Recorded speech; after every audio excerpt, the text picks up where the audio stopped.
Before I say anything else, I want to say thank you to Google for doing this. Fairfax County in the Fairfax County Library System is doing a lot to encourage small businesses and startup entities. We're working with the tech community, trying to create what we consider to be the kind of the innovation work toward developing the innovation economy here in Fairfax County.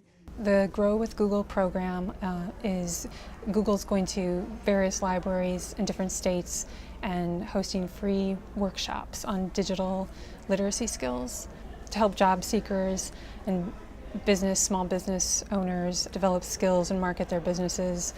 Well, it's very important to have digital skills in today's marketplace for basically any job. The first session today, the workshop today, is directed towards nonprofit, library and education staff in particular, so that it's sort of a train the trainer session.